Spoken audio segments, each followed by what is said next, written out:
भारतीय मित्र पार्टी के द्वारा ये प्रेस कॉन्फ्रेंस बुलाया गया है और जो भी प्रश्न मैं पूछने जा रहा हूं सरकार से या सवाल है हमारा, देश के एक एक नागरिक का ये प्रश्न है और सवाल है। सबसे पहला मेरा सवाल है भारत सरकार श्री नरेंद्र मोदी जी की सरकार से कि माननीय प्रधानमंत्री जी आपने वर्ल्ड बैंक से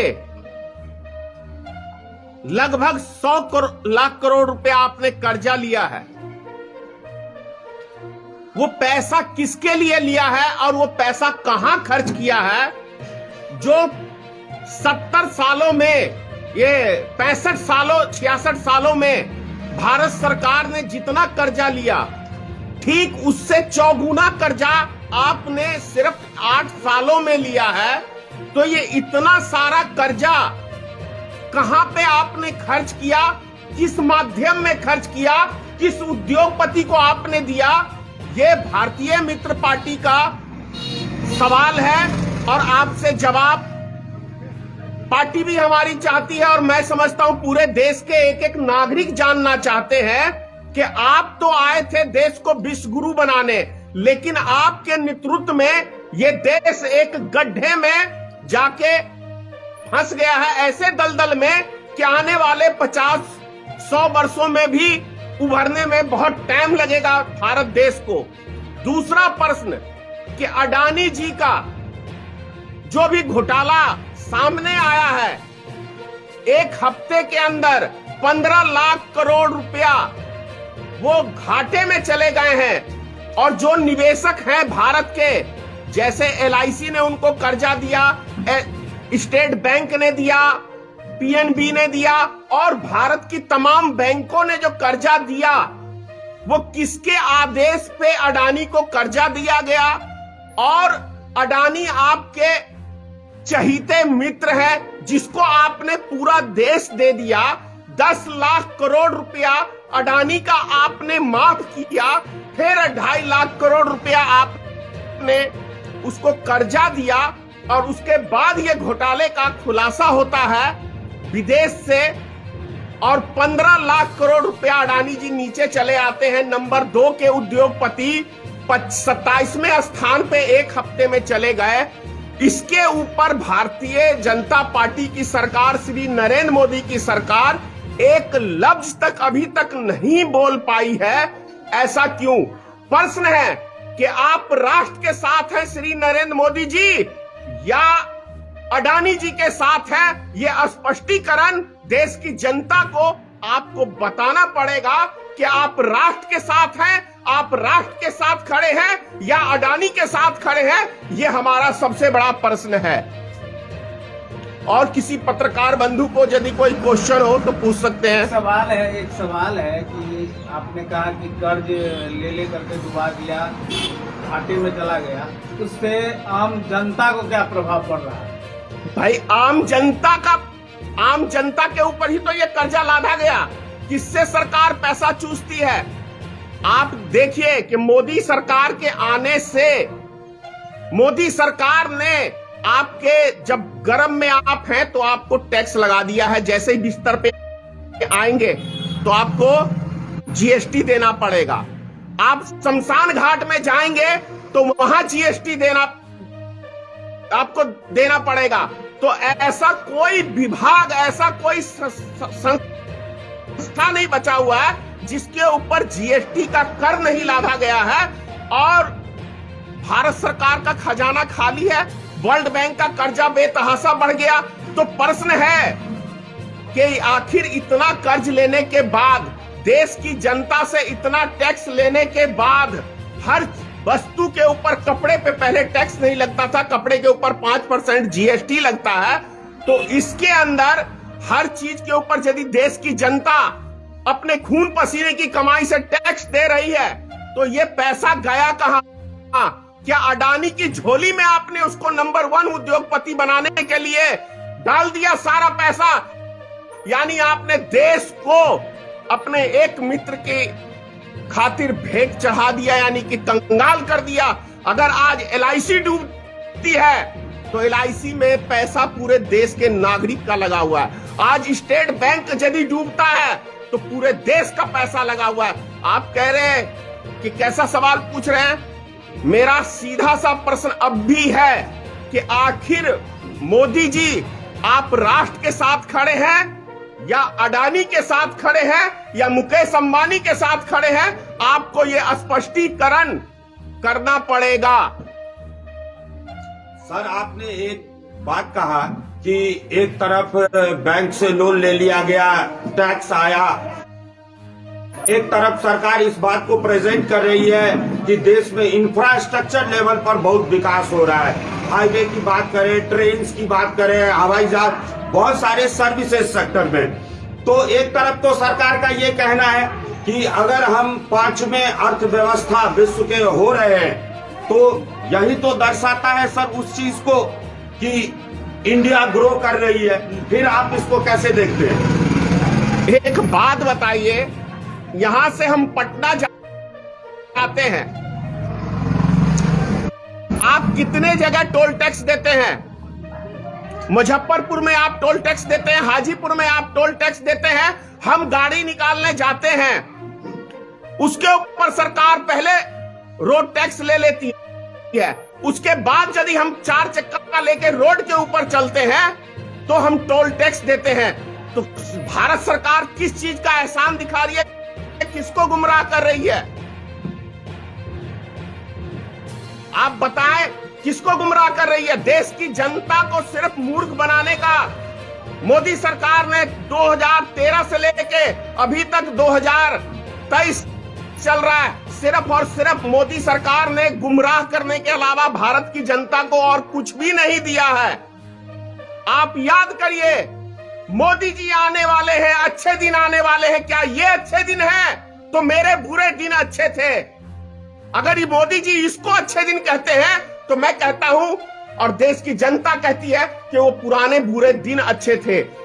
2 करोड़ प्रत्येक साल नौजवानों को रोजगार देने का वादा करने वाली सरकार सबका रोजगार खा गई। आप ये देखिए, अपने पैसे को हम मोदी सरकार के शासनकाल में 1-1 रुपए के लिए बैंक में हमारा पैसा जमा हम ही नहीं निकाल सकते हैं। ऐसा मोदी सरकार ने 3 बार किया है। आप 10,000 से ज्यादा नहीं निकाल सकते, हमारे घर में शादी है। ऐसा हिटलर शाही की सरकार इससे पहले भारत में कभी नहीं बनी है। इस चीज को आपको मानना होगा कि हम अपना पैसा बैंक में रखते हैं सुरक्षित होने के लिए, लेकिन हमें जरूरत पड़ती है पैसे की तो हम, बैंक बोलती है हम आपको 10,000 से ज्यादा नहीं देंगे। RBI का डायरेक्शन है। क्या है सिस्टम देश के अंदर? और यदि अब LIC डूबती है, SBI डूबता है और बैंकें डूबती हैं, तो तब तो भारत सरकार और सब हाथ खड़े कर लेंगे। तो क्या होगा जी, सोचिए। बैंक LIC में पैसा, गरीब से गरीब भीख मांगने वाला व्यक्ति भी 1-1 पैसा पेट काट के LIC में जमा करता है कि मैं अपने बच्चे की शादी करूंगा, कोई प्रॉपर्टी खरीदूंगा। उसका सपना तो सपना ही रह गया।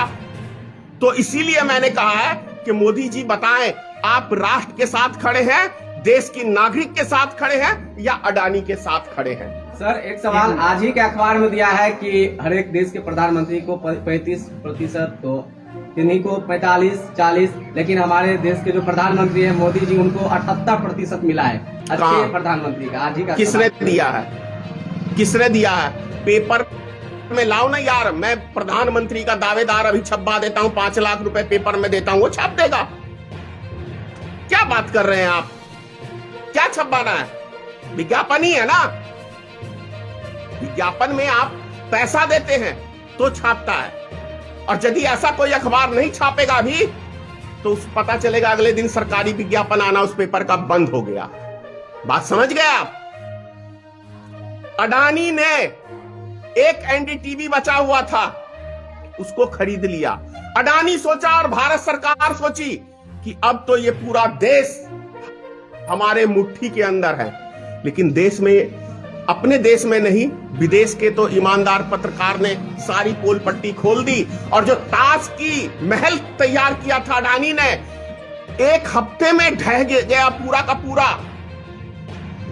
1,62 मिलियन का प्रॉपर्टी सिर्फ 62 मिलियन पे रह गया एक सप्ताह के अंदर। तो कितना बड़ा एक गुमराह किया हुआ था पूरे देश की जनता को, यह समझने की जरूरत है हम सबको। और आप तमाम मीडिया बंधुओं से कह रहा हूं, मरना सबको है एक दिन, लेकिन राष्ट्र के लिए काम करें और राष्ट्र के लिए जिए। और जो आप लोग का चौथा स्तंभ है, भले कुछ मीडिया बिकाऊ हो गई है, लेकिन सोशल मीडिया अभी भारत की एक चौथा स्तंभ खड़ा है। तो आप लोग अपना ईमानदारी से आम जनता तक खबर को पहुंचाएं और सच को उजागर करें। सर, जब LIC के बारे में आप बात कर रहे हैं कि LIC डूब रही है, कहने को आ रहा है कि LIC ने 3 से 4% मात्र अपना निवेश किया, तो क्या ये आप जो ये कह रहे हैं LIC डूब रही है, ये अतिशयोक्ति नहीं हो रही है? कुछ ज्यादा नहीं कह रहे हैं आप ये बात? LIC सबसे पहला प्रश्न तो ये है कि LIC ने किसके कहने पे अडानी को कर्जा दिया, ये मेरा प्रश्न है। LIC जैसी एक LIC के विषय में जब से LIC है, क्या प्रचार में आता है? जीवन के साथ भी और जीवन के बाद भी। तो यदि LIC में आपका पैसा, मेरा पैसा, देश के गरीब मजदूरों का पैसा यदि फंसता है, जैसे आपने सहारा इंडिया को देखा, शायद बिहार का शायद ही कोई घर ऐसा बचा हो जो 10 रुपया सप्ताह में या प्रत्येक दिन जमा नहीं करता था। आज अरबों खरबों रुपया बिहार वासियों का और देशवासियों का सहारा में डूब गया। उसी तरीके से चिंता है हमें, तभी मैंने प्रेस कॉन्फ्रेंस बुलाया है कि LIC पे ऐसा ना हो कि देश की जनता का विश्वास डगमाडोल हो जाए। इसको तो सरकार को स्पष्टीकरण करना चाहिए। और किसी के पैसे निकासित में और उसमें यदि देरी आती है तो निश्चित आप समझ लीजिएगा कि LIC का भी बेड़ा गर्द हो चुका है। खा गए, मैं सीधा कह रहा हूं कि देश के प्रधानमंत्री LIC को खा गए, देश के बैंकों को, देश के सिस्टम को, सबको खा के चौपट कर गए। विश्वास नहीं आपको प्रधानमंत्री जी पे कि वो जनता के, जो भी गरीब जनता है? अरे भाई, एक बार ये सुनिए, उनके सगे भाई को विश्वास नहीं तो मैं कौन? आपने उनके सगे भाई का बयान सुना है कि मोदी जी जब कहीं जाते हैं, यहां तक अपनी मां के पास आते हैं तो एक कैमरामैन को लेके आते हैं। और जब राजनीतिक रोटी सेकनी होगी 2016, आप सबको याद होगा कि नोटबंदी में अपनी मां को 97 साल की उम्र में खड़ा कर दिया था लाइन में, राजनीतिक लाभ लेने के लिए। तो मोदी जी सिर्फ और सिर्फ जो भी कार्य करते हैं वो राजनीतिक से जुड़ा हुआ होता है और चुनावी कहीं ना कहीं लाभ लेने के लिए मोदी जी काम करते हैं। बाकी आपसे जब उसने इनकी मां का स्वर्गवास हो गया है तो अपनी पत्नी तक को नहीं अंतिम संस्कार में जाने दिया, उसको भी बाउंड्री में कैद कर दिया। किसकी बात कर रहे हैं? और जो व्यक्ति अपने घर परिवार का नहीं हो सकता वो राष्ट्र का हो जाएगा? मुझे बता दीजिए कहीं ऐसा कहीं लिखा हो तो। जो घर परिवार को छोड़ दे वो किसी को छोड़ सकता है। और वैसे भी मोदी जी ने कहा है, अरे मेरा क्या है, मैं तो झोला उठा के चल दूंगा। तो 2024 के बाद मोदी जी देश छोड़ के भाग जाएंगे या आत्महत्या कर लेंगे, क्योंकि अडानी का डूबना मोदी का डूबना तय है। ये बात समझ। भारत मित्र पार्टी के धनेश्वर महतो जी का ये आज का कॉन्फ्रेंस है, इससे सीधा प्रभाव क्या पड़ने वाला है? भाई प्रभाव तो ये जनता ही तय करेगी क्या प्रभाव पड़ेगा। जो सच्चाई है वो हमारा काम है रखना, और हमने सच्चाई को देश की जनता के बीच में आप मीडिया के माध्यम से रखने का प्रयास किया है। जो भी आप काम किए हैं अब तक, अधिकांशतः आपका जो है फोकस जो है कहे तो पकाए रहते हैं मोदी जी पर, आखिर क्यों? मोदी जी का 2-4 काम बता दीजिए जो राष्ट्र हित के लिए हो।